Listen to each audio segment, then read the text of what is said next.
Hi guys, welcome back to my channel. I hope you're doing well. Today we are going to be doing Lisa New Woman inspired nails. I'm super excited to do these nails. I knew that immediately when the song got dropped and I watched the music video and also searched Lisa's nail artist, sojinails on Instagram. I love the work she does. They're so experimental yet simple yet edgy. I just like the whole concept. I loved it. I knew that immediately I needed to create some nails that were inspired by it, you know? So the first kind of design that I wanted to do was using metallic ink, and this was actually the first time that I've experimented with using metallic ink like this as your base layer, and oh my gosh, I'm absolutely in love with it. This is the More nail art liquid, their silver, their mirror silver one, and it just paints on so seamlessly. So after painting that and top coating it, we can go into the first design, which is this kind of like water drop on silver kind of vibe. I'm using the Kokoist squeeze gel for this, the clear one, because it has a really nice consistency. It's not too high viscosity, you know, like where it holds its shape, but it's also not too fluid. It's like perfect where you can have time to kind of mold it, but also it keeps its shape. It doesn't kind of like blur out. I always like to test my swirls and my drops on pads as well, just so that I'm familiar with the consistency of the gel before I go onto a nail with it. And my favorite way of applying gels like this, you know, to create like 3D drops and things, is by picking it up on your brush first like this and then applying it to your nail when it's already kind of formed in that blob. I find that this gives me a lot more control, whereas sometimes if I go straight onto the nail with it and kind of like build the blob up there, I can risk adding too much onto it, and also it may take a little bit longer for me to perfect it on the nail. So yeah, that is why I'm doing it like this, and then I'm just going in and adding some very tiny circles as well and flash curing after each one as well. I really like the vibe of this nail. I think I actually took inspiration from this directly from one of sojinails' kind of other designs and blended it in with some of the nail art designs from one of Lisa's magazine covers. And this is what it looks like, and I did this for 2 nails in total. Really like it. Really simple and easy but effective design. Next we're going to be replicating this kind of very iconic but very simple yet stunning kind of like French tip with 3D ball. I don't really know how to describe this design, okay? But we're gonna start with painting a French tip first. I'm going in with the JelloJello JJ-06. I think that's what it's called. It's just their basic syrup white gel. This is just my go-to white syrup. I've purchased it a few times now, but any white syrup will do.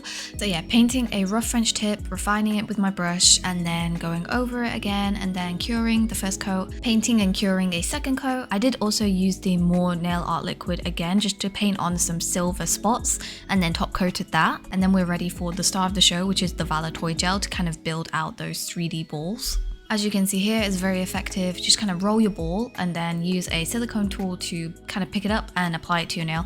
Make sure that when you apply it, you keep a pretty flat base, and then I like to go in and shape the ball around. It doesn't need to be perfect, but try to make it pretty even if you can. And once I'm happy with it, I'll cure it and then go with my top coat. So I top coated the ball first, cured that, and then top coated all of my nail as well. And we are pretty much done. Very simple nail. As you can see here, this is what these two look like. And maybe people are wondering, why didn't you add the ball onto the bottom? Because in the images it's very clear that she adds the 3D ball underneath, right? And that is just because I thought the practicality of wearing nails where you had like a 3D ball underneath in your day-to-day life would probably be like not the ideal. So I just wanted to amend it a little bit, you know? So as you can see here, the next design is actually going to be more 3D sculpting, but we're actually going to be sculpting a shape. And the inspiration for these actually came from these headphone covers that I randomly found on Instagram, but I thought they really matched the symbolism of Rockstar and New Woman, because you have a lot of those star motifs, but then a lot of the star motifs are also kind of misshapen or angled in a way. Anyway, I'm showing you like a very quick edited version of how long this whole process took me, but the reality of this was that I think from start to finish, it took me about 30 minutes to sculpt and then apply this to the nail. Definitely takes your time, but I just couldn't get the concept out of my head putting this on a thumbnail. And then, you know, when you will kind of pose your hand inwards, you'll be able to see it because your thumbnail will be horizontal. Yeah, that was the vibe here. I couldn't not do it. And I'm sculpting this in sections. So I'm going to do the circle first, flash cure that. I flash cured it twice just to make sure that it was properly cured on the paper. And then I'm going in and building out my star. It wasn't too difficult for me to actually cure these. I think the main thing was just the amount of gel and refining how much gel I had, as I really wanted to, you know, have soft or sharp edges, and also make sure that when it laid flat, it wasn't really bulky on one side and really thin on the other. And now comes the fun part where we can kind of start taking them off. So just loosening them up on the pad, and then I'm going to cut the pad and then rip it. This is the main reason why I like sculpting on paper, is so that, you know, I can literally just rip the paper and then take it off pretty easily, as you can see here. And it gives you a lot more flexibility rather than trying to sculpt it on the nail as is. So once I have kind of taken both of those off, I'm just placing them on just to kind of see how they lay together. I'm so happy. I feel like I really eyeballed the shape and the sizing very well for these. So yeah, props to me, very well done to me. And now we can go in and apply them to the nail. So I'm going to use the Zig Zag gel from Jello Jello just to fix these on, applying 4 dots, and then we can lay on the circle first. After I laid on this circle, I did just, you know, try to flatten it out, try to make sure that it is flat, both lengthwise and like vertically.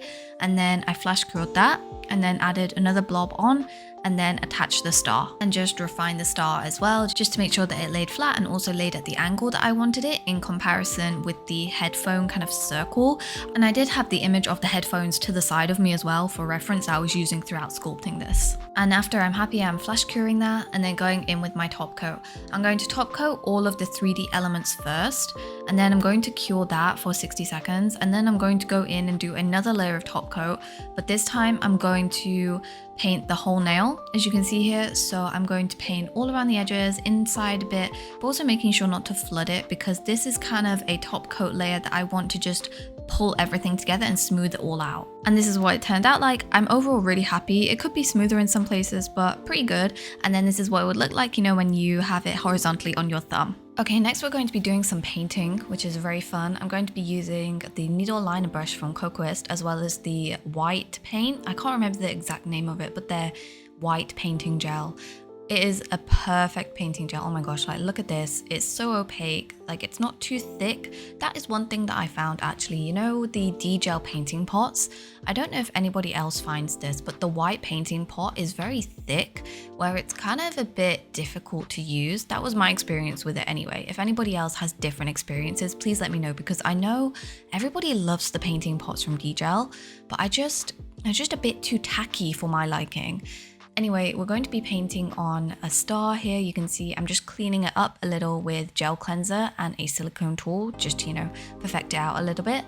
And then I'm going to be drawing some squiggly lines on as well. One tip that I would give you if you're going to be doing detailed drawing is just try not to rush it. Try to take your time and get it as accurate as you can first time, because that just saves you a lot of headache. Also, you can flash cure in between. You know, if you have one bit that you like, flash cure it, so then if you mess up the next bit, you can always just wipe it off and restart. And lastly, I also really like to do painting on top of a top coat. So I'll usually add a top coat onto my base, cure that, and then do my painting on top of that. Especially, for example, these inks. I don't know how well a painting gel would actually apply on the ink. I'm just gonna seal it all in with the top coat as always, and then we're going to be doing more 3D elements. So I'm using Crazy Top Thick and also the slim liner brush from Fiote, my favorite brush for doing smaller, detailed kind of like swirls. I'm just going to let gravity pull it to the bottom for a bit, and then I'm going to apply it onto the nail and kind of drag it out. I will be honest with you, I did an awful job of these swirls.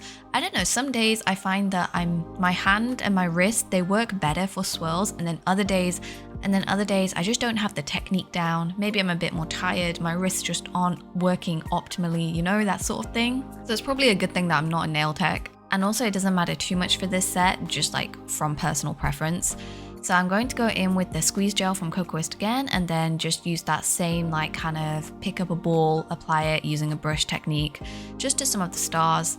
This design actually was inspired from a design that I saw on Instagram. I'll put the photo up here now, which they did in like a pink kind of theme, which I loved. So that is the inspiration for this nail. And yeah, I just thought in terms of the Rockstar Lisa kind of concept, as well as the other designs that I made, it really tied in the set and just brought some cohesion to it. And this finishes off this nail, so I'll just flash cure that, and then as you can see, this is what it ended up looking like. Okay, so next, maybe controversial, maybe not, I'm gonna be using stickers. Please let me know down in the comments below what your thoughts are on using stickers. I feel like they have such a stigma against them, right? But then if you use stickers in a way that kind of enhances your set, or you pick specific stickers that kind of tie things together. You know, maybe you use a sticker and then you apply elements on top of it, like 3D elements. That is one thought in my brain that I've had for a while that I really want to experiment with in one of my future sets is, you know, like using 3D elements in combination with stickers. I just feel like it would fit together really well because 3D elements definitely are time consuming, and then stickers also are time saving, right? So when you combine them together, it's like maybe you can have a more effective set, which doesn't just take the like long amount of time that 3D elements do. Anyway, TLDR is please let me know your thoughts on stickers in the comments below. But yeah, that's pretty much this nail done, as you can see here. And it balances out how long that 3D sculpting star thing took me to do as well. The next design is going to be more painting. I'm going to be just painting a black star, but the kind of aim and the goal and the inspiration from this star is inspired from sojinails' nail designs that she did for Lisa's magazine cover. She did really simple, and actually these are the nails that inspired the whole set, right? It's this kind of like silver metallic and then star motifs as well as like 3D elements. But I didn't want to paint a super perfect looking star. I wanted to do an asymmetrical star because I just think asymmetry is kind of one of the running themes of this set. So as you can see here, I just did the outline and then filled it in and we are done. Next again, let's replicate one of those designs from the magazine cover. This time I didn't get a super clear shot of what this actually is, but to me it looks like a 3D ball and then painting on top, and it looks like it's in the shape of a cat. So that's what I'm trying to replicate. So I went in with the Zig Zag gel from Jello Jello first, but in the white this time, which I very rarely use. I'm just going to apply a pretty big ball on top of the nail and then sculpt that out, and then I'm going to pull upwards to kind of build out cat ears. Looking back, I feel like I definitely should have added a bit more gel onto the nail, but it's fine, learning experience. And then I'm going to cure that. I'm pretty sure I cured that for like a good minute just because it's a thicker bit of gel, right? And it's pretty opaque. Maybe actually I did it for 2 minutes instead. And then I'm going to go in with the same black painting gel from Kokoist and start painting on the cat elements. This was a bit tricky for me to paint because I was painting on 3D, but I didn't want to lose the shape of the roundness, but I still wanted to cover all of the 3D parts. So I definitely took my time with this. Again, I think overall the outcome is pretty nice. It's just, yeah, being really detailed and taking your time. And this is kind of what it looked like. I think it definitely does look like a cat.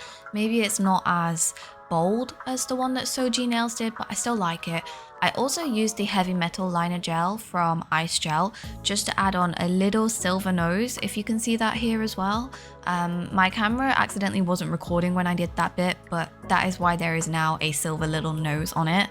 And I'm just gonna attach a chain. Looking back, I actually do regret attaching this chain because one thing that I'm trying to figure out and perfect is the placement of chains. You know, a lot of people, they will add a chain outline on the nail, but I find that if you have a bit of a bulky chain, that starts to shorten the nail. So I think actually in hindsight, I should have applied this chain even further in the nail so that it didn't add width on the end, because then it shortens it. And it's fine because like the nail tip isn't actually shorter, but when you look at it in the set with everything else, it does visibly look shorter. Maybe it's just my eyes, but please let me know, does anybody else think this as well? And this is what it looks like. I do think going forwards, I'm going to try and just use very thin chains and very tiny, like 0.01 millimeter chain balls for my sets, because I've just not had much luck with the bulkier chains, you know? Okay, anyway, moving on to the next design, we're going to kind of mirror the previous design, but this one is not really inspired from anything. It's more just the puffy nail trend. So I'm just applying more of that white zigzag gel and then adding in these silver charms that I have. Very simple. I did also think to add a chain to this nail as well, but then after seeing how it kind of shortened the nail in the previous one, I just decided I'm gonna leave this one plain and just kind of leave it like this. So yeah, I'm just top coating it, and then this is actually the set complete. and this is what the whole set complete looks like. As you can see here, the chain compared to the no chain, the chain definitely shortens it, right? Like, it's not just my eyes, right? But you may be thinking, okay, well, the whole set is complete, but there's still like 3 minutes left of this video. Yeah, because I'm not done yet. I'm doing a bonus nail. Because, you know, okay, let's look at this 3D art. Look at these 3D nails that sojinails did for Lisa. How could I not replicate this? Sorry, like, how could I not? I feel like I am at a place now with my 3D skills where it's still a work in progress, okay, but it's a lot better than it was, and I'll put like 80% of that down to the Valla Toy gel. Honestly, like, I don't think I would be able to be at this skill or do the things that I can do now with 3D toy gel if I was still using the Kokoist Bubble gel. That's no shade to that gel, it's just that, like, I really struggled to work with that gel. Anyway, I'm going to roll out lots of tiny balls. I think in total I did 7. I did also design this before I attempted it, so I knew, and I also did like a numbers guide for myself, so I was like 1 2 3 4 5 in terms of like in what order I would apply them to the nail to build it up. So I just am shaping out the kind of balls on the pad first, and then picking that up with these silicone tools, which are from the Christiana nails. I love them, they're really good silicone tools, and then applying them and sculpting them on the nail. I'm also here using the Jello Jello I'm Pro Flash Cure lamp for the first time. How exciting. I bought this lamp specifically for designs like this where I needed both hands to hold the 3D elements that I wanted to attach, and look, gorgeous, amazing, supreme, beautiful. She's stunning. It cured it so well. Like, even though it's a flash cure lamp for 30 seconds, chef's kiss. So I'm just going to continue building this up for each part, and just flash curing as I go. And yeah, really this is just the MO with this, is just taking my time. I also like this that I could sculpt it pretty easily. Like, I didn't need to be super careful with how I was sculpting it, and it still looked pretty okay and fit the concept, in my opinion anyway. And this is what the completed nail looks like with all the 3D elements. I did go and put this in my big Kokoist Infinity lamp to cure for 2 minutes, I'm pretty sure, because there's a lot of 3D gel on here, right? So just want to make sure it's cured as much as it can be. Fortunately, it is transparent, so there's not as much of an issue with, you know, opacity. And then I went in with my top coat to just top coat everything. I did do this in layers. So firstly, I top coated all the base elements, so, you know, like those parts that stuck out a lot, cured that, and then I went in and did another layer of top coat for more of the top elements. And the reason I did it like this was just because I didn't want too much top coat to flood areas and kind of lose the 3D elements, kind of like flood it all together. I really wanted to avoid that. I did go and cure that for a final cure in my big lamp again, and we are finished with it. You can see here, I also tried to keep it pretty flat on a side level as well, just so that, you know, if you're going to wear it on your nail, it wouldn't actually like interfere with any of your fingers. So I'm just gonna wipe down all the nails now with gel cleanser and lint-free wipes. Please do this if you're going to be doing press-ons as well, or like any gel nails. It's always good to just remove any of that residue or that uncured product that may still be there, even if you've used non-white top coats. And then we can just kind of put them all together, and here is what they all look like with the kind of 3D nail. I think this really ties together a lot better than this design because of that chain. That chain is such an eyesore to me, honestly. But yeah, I know that the 3D nail probably isn't the most practical, but it's for art, okay? It's art. Anyway, that is pretty much it for this video. Thank you for watching. If you like this video, please like and subscribe, and also comment any of your thoughts. I also have Instagram and TikTok where I post more short form content, and until next time, thank you very much, and I hope that you have a lovely morning, afternoon, evening, wherever you are in the world. Goodbye.